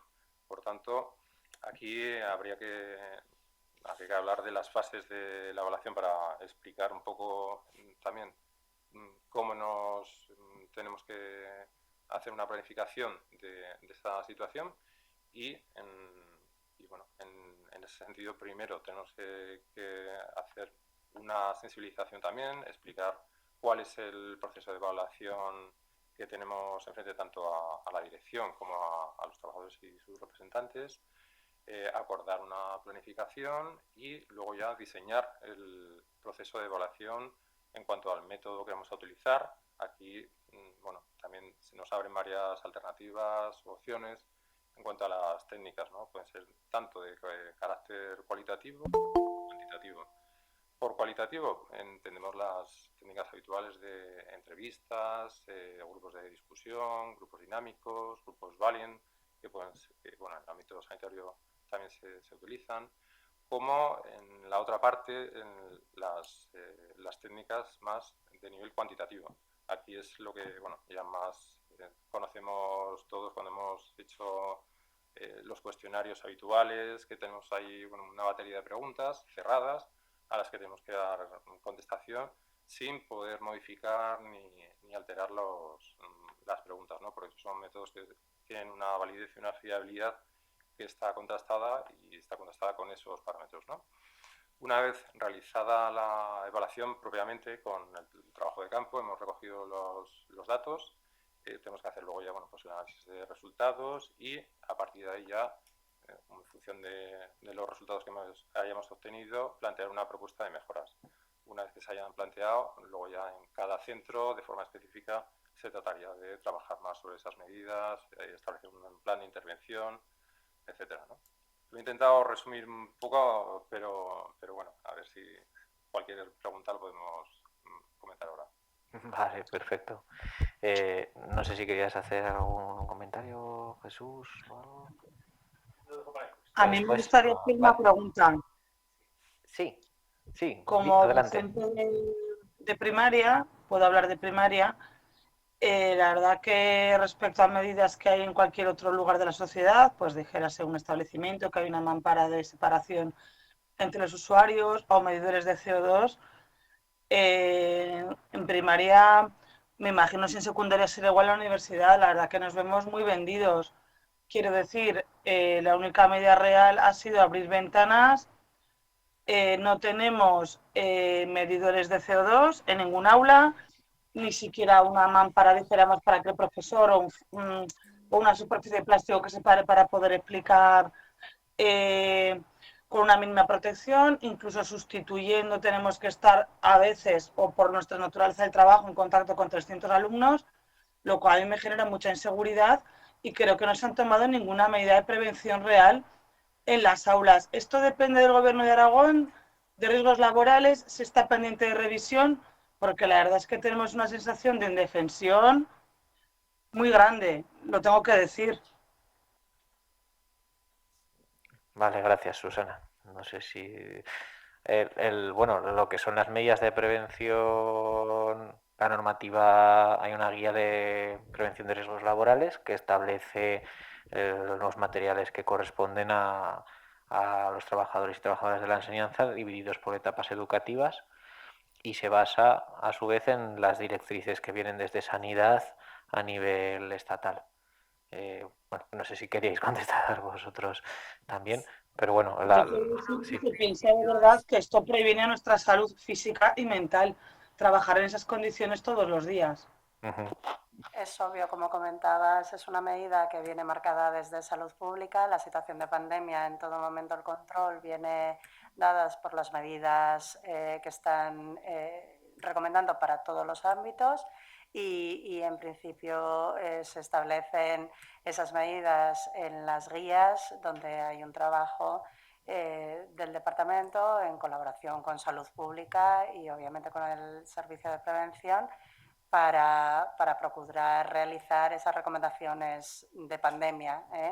Lo que pasa es que, como bien apuntaban las anteriores ponentes, esos escenarios cambiantes y esos cambios de hábito que dan la sensación que comentas de inseguridad, pues porque al final los hábitos dan seguridad, el romperlos y el estar permanentemente cambiándolos, pues llevan a esas sensaciones de inseguridad que se están poniendo de manifiesto ya de forma más permanente, ¿no? De forma más crónica, ¿no? Hay una respuesta aguda, que era la que hablaba la compañera al principio de la ponencia, y el primer mes y medio, 2 meses, hablaba de una reacción buena, positiva, donde se había, incluso en una situación de confinamiento que era muy compleja, se había establecido pues una forma de aceptación, pero ya el tiempo que llevamos de pandemia hace que esos recursos se agoten y esa ruptura, de nuevo, pues por los nuevos picos y por las nuevas situaciones que hay que aceptar,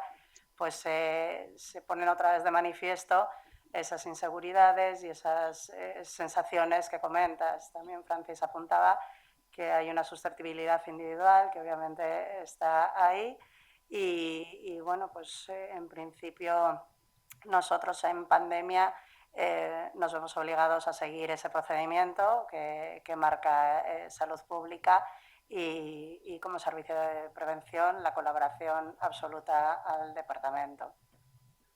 Gracias. Y luego otra cosa quería preguntar al principio de la pandemia. Al principio, en los centros, las personas que estábamos en un grupo de riesgo por enfermedades, se rellenó un papel, parecía que se iba a tener en cuenta las patologías previas o para desempeñar el trabajo de menor riesgo, pero esos documentos que rellenamos no sabemos bien si realmente se han utilizado para algo porque las funciones no han variado. ¿Esos documentos están en riesgos laborales o sí, cuál sería la finalidad? Sí, la gestión de vulnerabilidad se ha llevado como marca el procedimiento desde riesgos laborales y el procedimiento está en la guía del departamento. Pero es que las personas que lo rellenamos no hemos tenido ningún tipo de respuesta de si se ha recibido. Las dotaciones se han establecido en base a la comunicación de cada uno de los pacientes y, como decía Francis, pues guardando la confidencialidad de cada una de las comunicaciones y en principio realizando, como dice la guía, y el departamento facilita las dotaciones a través de patrimonio y deben de llegar a cada centro. En un principio el sistema está diseñado para que los trabajadores vulnerables entreguen a los directores su anexo.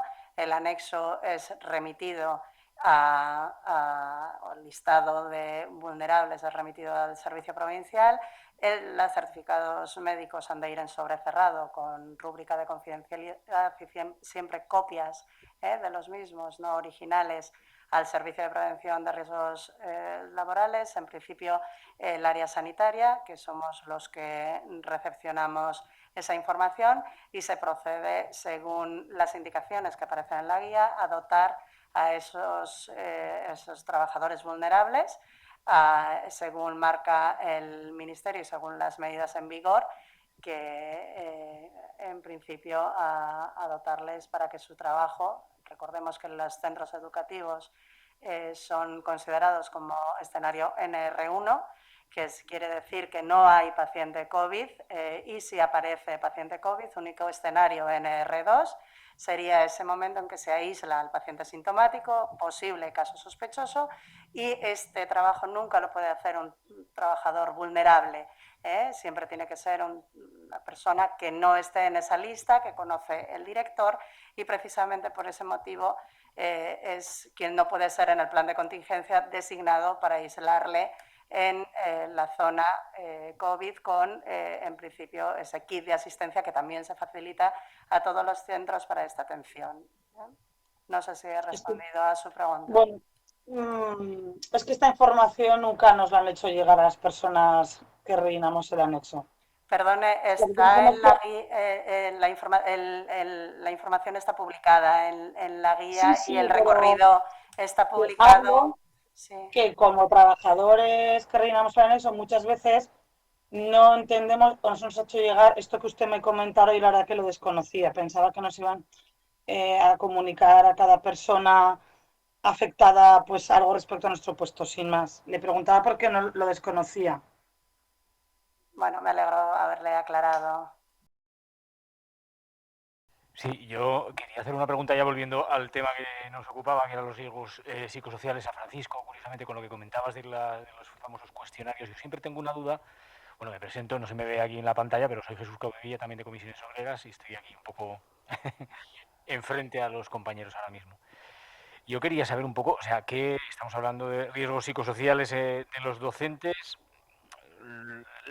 ¿Cómo se tienen en cuenta esos riesgos psicosociales, la interacción profesor-clase, profesor-alumnado? O sea, ¿de qué manera se tienen en cuenta de alguna manera, un poco, porque nos ilustraras cómo se podría tener en cuenta eso?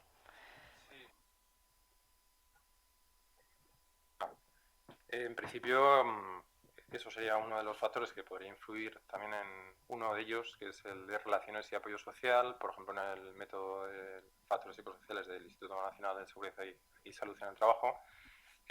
Claro, si afrontamos la evaluación desde una técnica cuantitativa, como hemos comentado, por ejemplo, con un cuestionario estandarizado como puede ser este,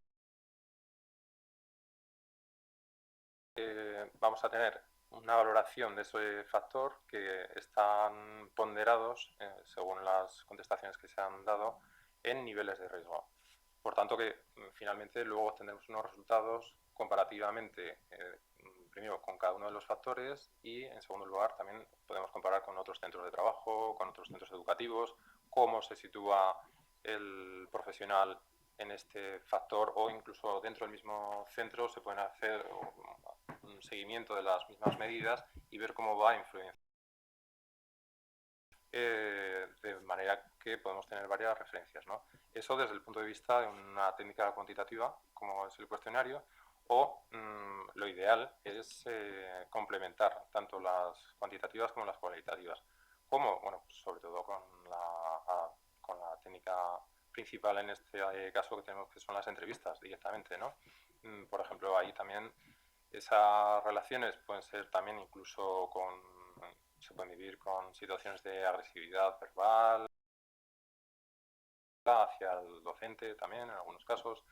Pero bueno, claro, aquí cuando estamos hablando de la evaluación, sobre todo nos enfocamos al profesional y bueno, eso es una variable que la podríamos tener incluida en ese factor, al igual que también otros aspectos como la violencia interna, bueno, en este caso serían usuarios, alumnos, en el ámbito de salud, por ejemplo, también, o a nivel interno con los propios compañeros, ¿no? O compañeros de trabajo que bueno,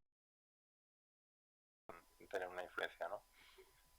Por tanto, ahí, sobre todo, pues en las entrevistas, si hay alguna problemática más específica, a la hora de también profundizar en las causas de por qué tenemos este nivel de riesgo o por qué hemos tenido unas situaciones muy preocupantes a nivel psicosocial y sobre todo también, que yo creo es lo más rico, a la hora de buscar alternativas, propuestas, cuáles son las soluciones, partiendo también ya más a nivel educativo, bueno, pues de la búsqueda de apoyo entre compañeros a la hora de afrontar esas situaciones, por ejemplo con compañeros nuevos, cómo se pueden afrontar o enfocar hacia un determinado grupo que ya es conocido, ¿no? Por profesores o que llevará más experiencia.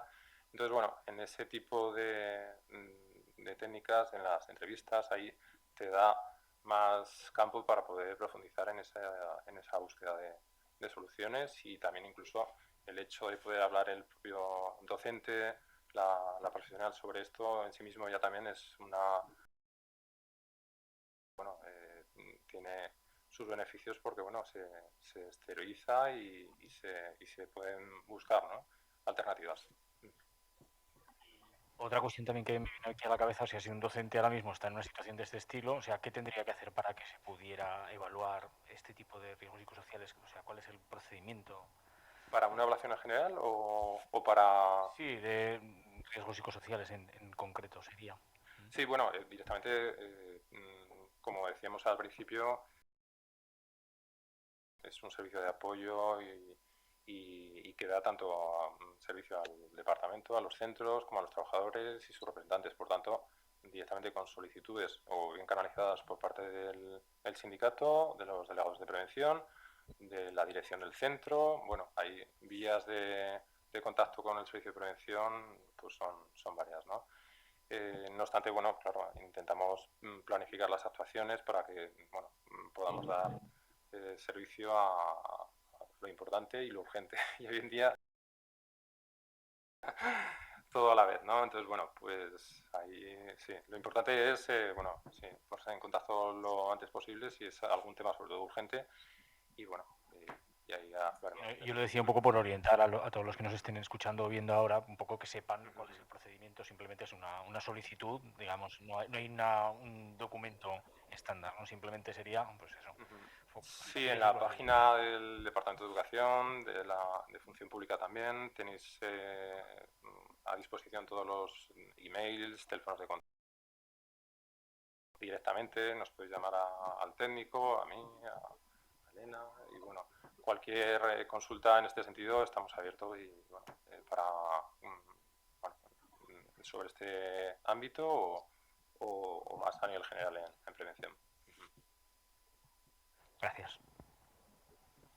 Vale, pues perfecto. Por mi parte yo creo que ha quedado más o menos todo aclarado. No sé si queríais hacer alguna mención en cuanto si habéis detectado en cuanto a pospandemia algún cambio, variación, algo que antes que hayáis detectado en cuanto a las labores que vais desarrollando, si ha habido algún incremento de algún aspecto en concreto en cuanto a evaluación, más solicitudes de evaluación o... Bueno, en principio con la situación, bueno, sobre todo al principio de la crisis, pues actuaciones más a nivel de equipos de protección, medidas de seguridad en cuanto a las consultas, más cambiando al ámbito psicosocial. De momento no tenemos todavía hasta la fecha estudios contrastados a nivel general de cómo ha podido influir en este sentido. Pues bueno, es complicado porque bueno, cada centro de trabajo además es diferente, no hay tantos estudios globales porque todavía, aunque llevamos mucho tiempo y es largo, pero los estudios bueno, pues se están todavía realizando, ¿no? En el ámbito sanitario sí que hay más avanzado y se pueden consultar en la página del Instituto Nacional de Seguridad y Higiene en el Trabajo. Y bueno, ya más a nivel concreto, bueno, esta situación está claro que tiene un impacto bueno, como han comentado las anteriores ponentes, en diferentes ámbitos, en toda la sociedad, en las rutinas que estábamos comentando. Cambios, nos hemos tenido que adaptar en los centros educativos, plan de contingencia, cambios de grupos, medidas nuevas. Eso evidentemente supone un mayor que en otras situaciones que tenemos bueno, pues una normalidad, aunque acuciante y con bueno, pues, temas de burnout que seguirán estando, pero claro, eso puede tener un impacto en algunos factores psicosociales, ¿no? Y por tanto, bueno, pues a nivel de mayor estrés y mayores consecuencias, pero bueno, pues de diferente tipo. De acuerdo. Pues muchas gracias de nuevo por participar en la mesa y si os parece vamos a pasar, ¿de acuerdo? Que es Yolanda Escorza, ¿de acuerdo? Vamos a ver. No sé si estás por ahí, Yolanda. Sí, estoy por aquí, ¿se Perfecto. oye? Sí, se te oye. Oye, sobre todo, buenos días y gracias por esta participación y esta oportunidad que me estáis brindando para decir sobre todo lo que pienso. Perfecto, pues para eso... Es que, en fin, bueno. Pues empezamos, si te parece, tu apartado era sobre todo pues empezar a hablar o comentar el tema bueno más centrado en el profesorado y en el alumnado, pues como docente y como madre que eres también, pues que nos dieras tu opinión en cuanto, bueno, pues como si crees que los centros educativos ordinarios están preparados para hacer frente a los problemas de salud mental que puede tener el alumnado. Como tal, no. Y lo digo rotundamente. Como madre voy a contar.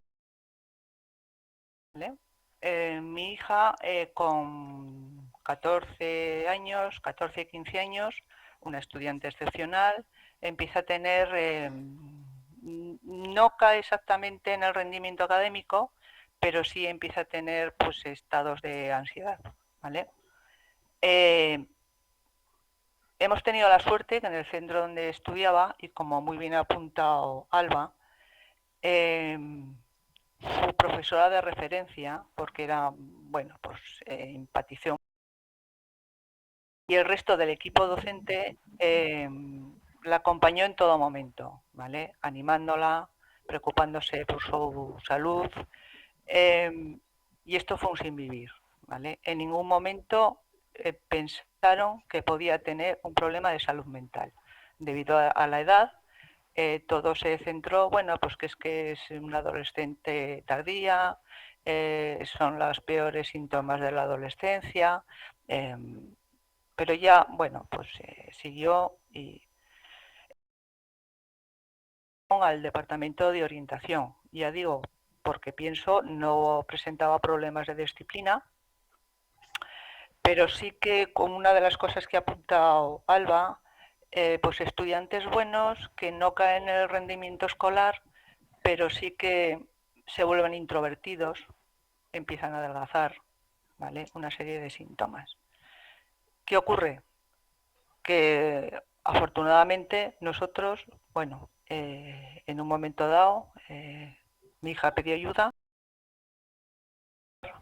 pues, a psicólogos privados, ¿vale? ¿Qué ocurre con los alumnos que no tienen estos recursos? ¿Vale? Esa es mi experiencia, ¿vale? Y ahora aquí sí que, si me dejas, Andrés, me quiero salir un poco del guión, ¿vale? Los centros educativos en estos momentos, los docentes no estamos al 100%. Nos ha hundido. Por lo que estaban comentando los responsables de prevención de riesgos laborales, pues ¿qué quieres que te diga? Medidores de CO2 en el centro no hay. Mascarillas FFP2 yo todavía no he visto ninguna. Muchos de tela sí, con el logotipo de la DGA sí. Las medidas de distancia interpersonal, sobre todo este año, que se supone que según las directrices del Ministerio tenía que ser 1,20, tenían que ir a clase, pues en concreto en mi aula, que yo soy profesora de informática, pues entre alumno y alumno había una distancia, o hay una distancia de medio metro, contando que yo en mi aula tengo 24 alumnos, ¿vale? Entonces nos hemos sentido totalmente desprotegidos, ¿vale? Eso que quede muy claro, yo por lo menos, ¿vale? Y luego respecto a cómo se trata centros ordinarios, yo os voy a poner un ejemplo. Imaginaros un alumno, y esto está ocurriendo, yo soy profesora de formación profesional, un alumno con un trastorno, ¿vale?, que pertenece de espectro autista. Un alumno que está diagnosticado a lo mejor desde primaria. En primaria tendrá su acompañamiento con el PT correspondiente. Pasará a secundaria, tendrá su acompañamiento, tendrá su tutor que le acompañe. Acaba la secundaria obligatoria. Hasta ahora hay planes, han estado funcionando. ¿Qué ocurre? Este alumno sigue todavía en el sistema educativo, se matricula en una formación profesional, ¿vale? Y ahí ya parece ser que todas las medidas de apoyo que este alumno ha tenido hasta el mes de junio, cuando acabó la escolarización, oye, ya no necesita nada cuando empieza el 1 de septiembre. Entonces yo sí que rogaría, por favor, al departamento ayuda a los alumnos sobre su periodo de aprendizaje, incluido la universidad, por favor. Eso en lo referente a la primera pregunta.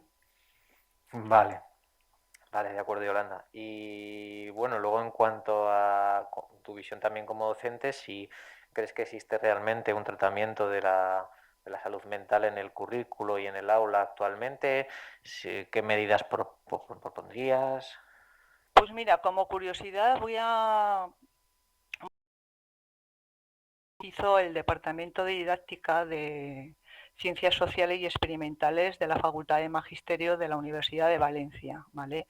Y este estudio hacía una comparativa, era sobre la educación para la salud en las leyes españolas de educación. Entonces comparaba la LOE con la LOMCE. No me meto con la LOMLOE porque todavía se tienen que desarrollar los currículos, ¿vale? Este estudio fue publicado por la Revista Española de Salud. Entonces, en referencia a la educación para salud, que es donde debería de estar el ámbito de la salud emocional, al analizar los contenidos curriculares, sorprendentemente es curioso la ausencia de términos como ansiedad, depresión, optimismo, resiliencia y superación personal. Entonces yo creo que está claro y que este estudio pone de manifiesto que el tratamiento que se le da a la salud mental en el currículum, ¿vale? En lo referente a las aulas, a ver, nos encontramos que tenemos demasiados alumnos por aulas, ¿vale? La ratio, en concreto en Aragón, en algunos centros es exagerada. Además, el docente aragonés tiene la peculiaridad que es un docente que imparte muchas más horas lectivas que el resto de docentes de otras comunidades. Como el horario tecnicismo, como el horario son 37 horas y media semanales, de ahí son 20 lectivas y el resto se va a complementarias y atención y a preparación de clases, que son 7 y media. Lo que quiero decir con esto es que cuantas más lectivas tenemos, más se reducen de las horas complementarias, que son las que tenemos que atender para coordinar con familias y coordinarnos entre los equipos docentes. Yo voy a poner un ejemplo. Yo cuando estaba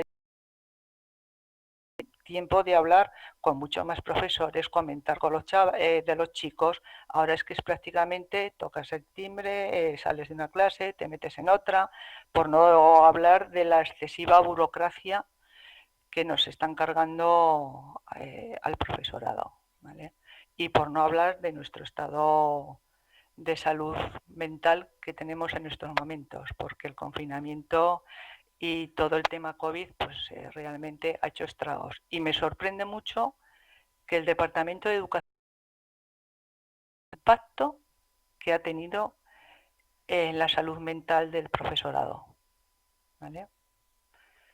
En cuanto a medidas, pues yo creo que es importantísimo el tema de la salud mental en el currículum, es importantísimo abordarlo desde la educación infantil y primaria, pasando por todos los estados de educación, secundaria, bachillerato, formación profesional y por supuesto la universidad, ¿vale? Porque a los pequeñitos se les enseñe a identificar o por lo menos a verbalizar que les está pasando algo.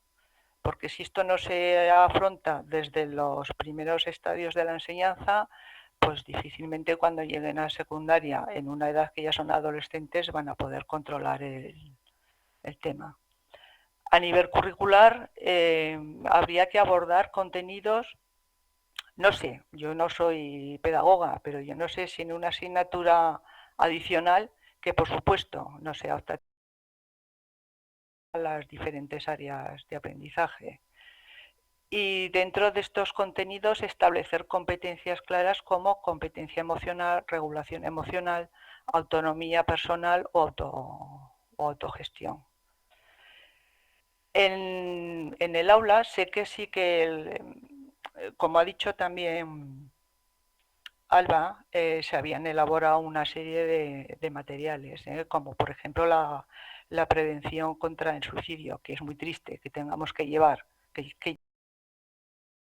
de muerte para que las administraciones sanitarias y educativas se den cuenta del problema. O sea, a mí es que realmente me entran ganas de llorar. Y entonces en el aula, no lo sé, diseñar estrategias que puedan desarrollar las habilidades y capacidades de autocuidado, que desde luego ayuden a mejorar las condiciones mentales presentes y prevenir las futuras, que eso es lo más importante. En cuanto a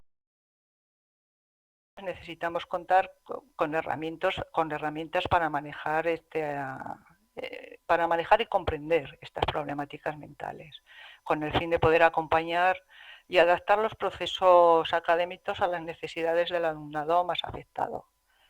También es muy importante que se diseñen campañas creativas de promoción y prevención. Es importantísimo desmitificar los problemas de salud mental, que yo creo que este es uno de los retos más importantes que tiene. Muchas veces los propios medios de comunicación, algunas creencias religiosas y los medios y prejuicios que tenemos establecidos han estigmatizado tanto a las personas con enfermedades mentales como a sus familias. Y luego, sobre todo, por favor, ruego a la Administración, de verdad, que se tome en serio el tema de la salud mental de los docentes. Me parece increíble que a estas alturas todavía no haya un diagnóstico de cuál es en la que estamos sometidos los docentes. Hay por ahí estudios que apuntan que 7 de cada 10 profesores presentan algún problema de salud mental. Y con esto no me quiero extender más. Pues gracias, Yolanda. La verdad que como tú dices, pues bueno, sin más recursos y sin tiempo sobre todo, pues el docente o la docente va a intentar siempre poner de su parte, pero sin tiempo necesario para poder atender al alumnado de una manera más. Y te puedo asegurar que tanto yo como compañeros, cuando estamos en clase con los chicos y a lo mejor, sobre todo las materias nuestras que son de formación profesional, que tienen mucha carga práctica, pues cuando están en ejercicios, de verdad que cuando están haciendo ejercicios prácticos nos paseamos, ¿qué tal estás? ¿Cómo vas? Pero es que llega un momento que o nos dan más horas, más tiempo y más recursos. De acuerdo. Bueno, pues yo creo que ha quedado claro. Y bueno, de nuevo agradecerte tu participación en la mesa. De acuerdo. Y bueno, pues si vamos con un poquitín de retraso, pero María, ya lo mejor viene para el final, aunque te haya hecho esperar. Vamos a pasar a hablar con María Alcaine, de acuerdo, que es estudiante y en representación de los estudiantes, pues bueno, pues queríamos saber pues cuál fue tu experiencia como estudiante y si, bueno, pues si por parte de tu centro educativo, en tu opinión. Pues, a ver, gracias lo primero por darme esta oportunidad de poder hablar aquí y contar mi experiencia.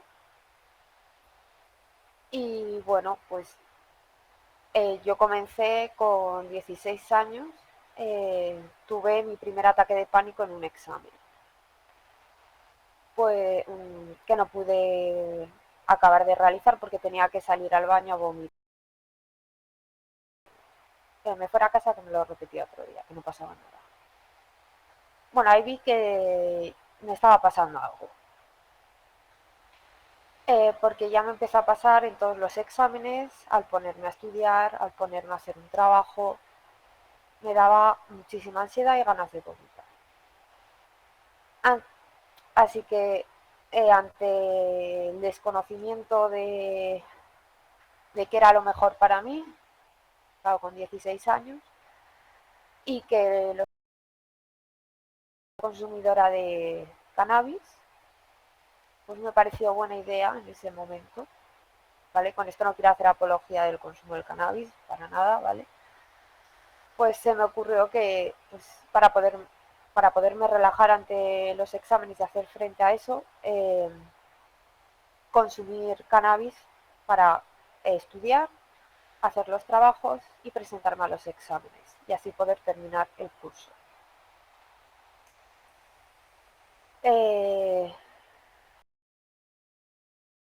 Iba tranquila, iba relajada, disminuían mis náuseas y yo generaba mucha salivación por la ansiedad y entonces, y eso también me generaba náuseas. Entonces se me secaba la boca. Entonces, como que me ayudó, ¿vale? Por así decirlo, entre comillas, porque luego contaré cómo acabé con el consumo del cannabis, ¿vale?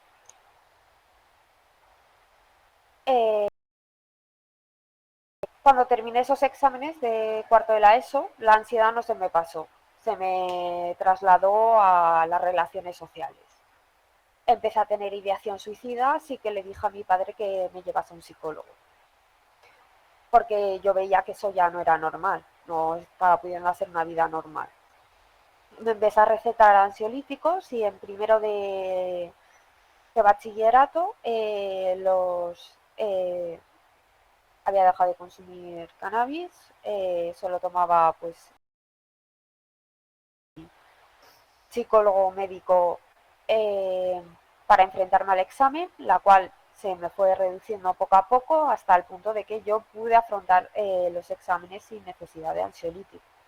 Hasta que llega segundo de bachillerato, que comencé otra vez pues con ansiolíticos y ya me empecé a recetar antidepresivos. Comencé a faltar a clase, no atender, adelgacé mucho, presentaba vómitos y náuseas, estaba en una relación de malos tratos, hasta no pude identificar. Y bueno, toda la presión asociada a la selectividad y a aprobarla.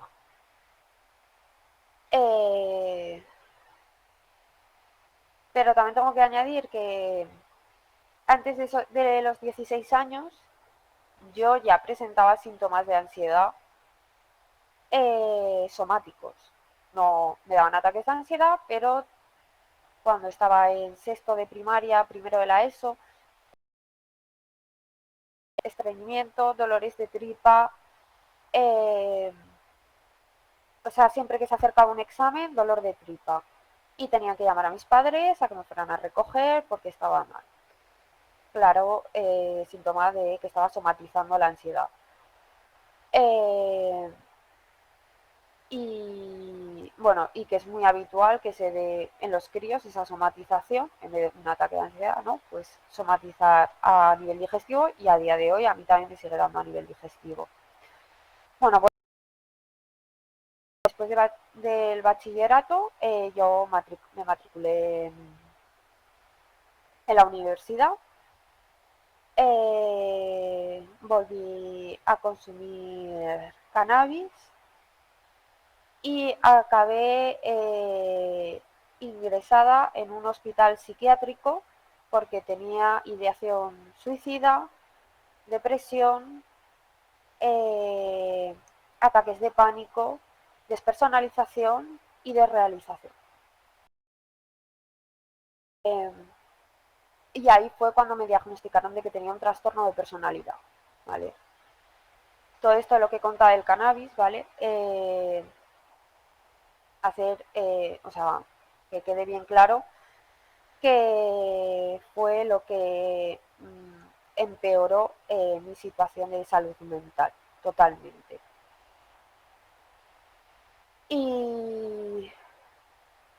Y bueno, eso es un poco la experiencia que yo tuve como apoyo que recibí.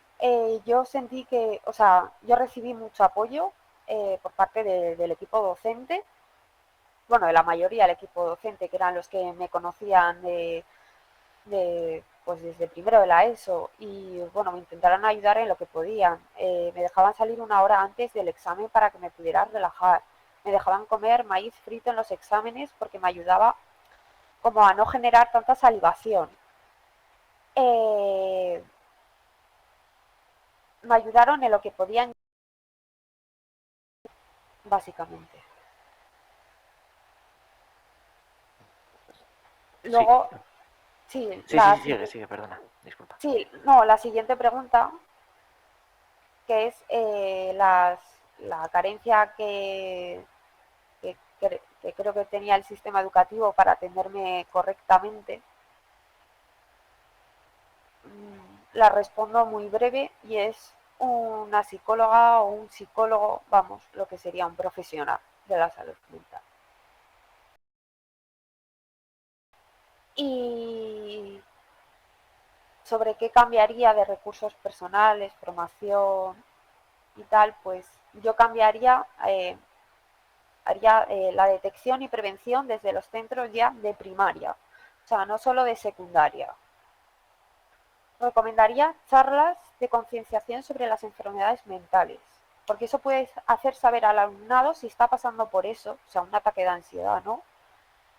Si está pasando por eso o si en un futuro está así, pues poder acudir a un profesional. Propondría cuadernos de trabajo para las tutorías hechos por profesionales de la salud mental sobre los estados de ánimo, con herramientas psicológicas para afrontar el presente, el pasado, el futuro, los exámenes, o sea,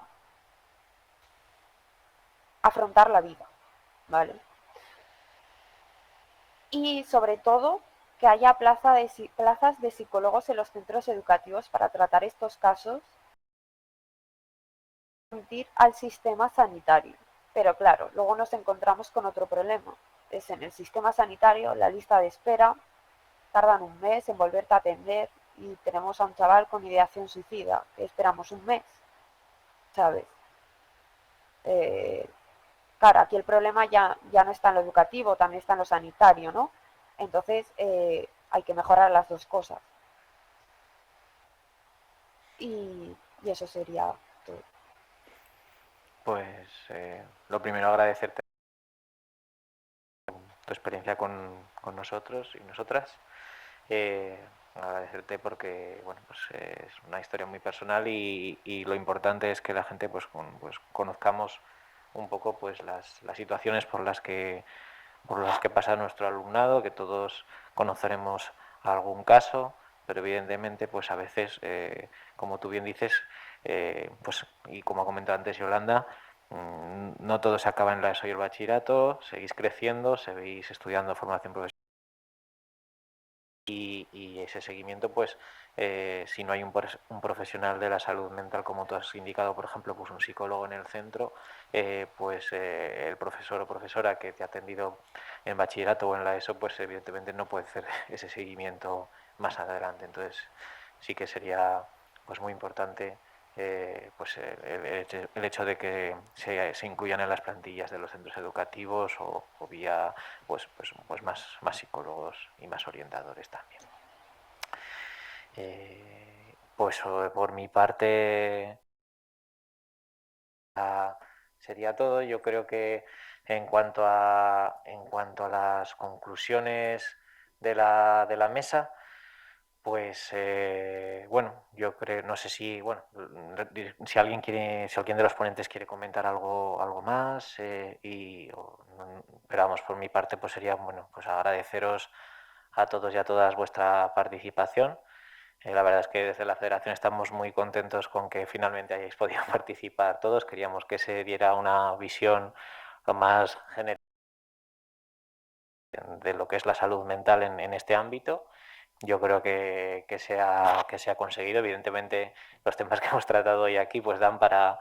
Cada uno de los que habéis hablado podríamos haber hecho solo una mesa solo con vuestro tema, porque son temas muy interesantes y muy complejos.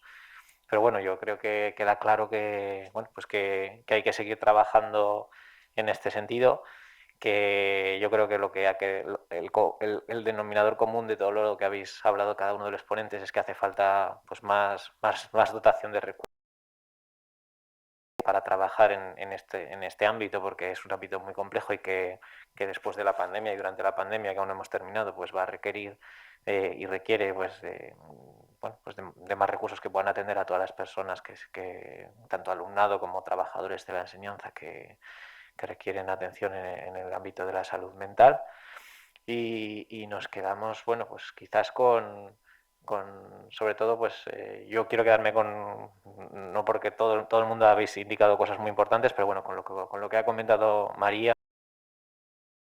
de que hay que empezar desde pequeños, que necesitamos prestar más atención a este tema, que necesitamos los trabajadores de la enseñanza y las trabajadoras de la enseñanza tener tiempo para podernos formar y para poder atender de una manera más individualizada al alumnado y sobre todo pues más profesionales también en el ámbito de la prevención, en el ámbito de, bueno, pues sobre todo de la salud pública para evitar esas listas de espera que ha comentado Alba y que también ha comentado María. No sé si alguno de vosotras o vosotros quiere decir algo más. Yo es que soy siempre muy mirado para acabar de hablar. Pero bueno, pues de nuevo, pues agradeceros de verdad a todas, a Alba, a Yolanda también. Alba me ha escrito que se ha tenido que ir, ya disculparéis porque tenía que trabajar. Pero bueno, pues de nuevo, de verdad agradeceros mucho la participación, y para aquellas personas que habéis asistido y que queráis decírselo a alguien, pues subiremos esta charla después a nuestra web para que esté disponible para aquellos que no han podido visualizarla, y nada,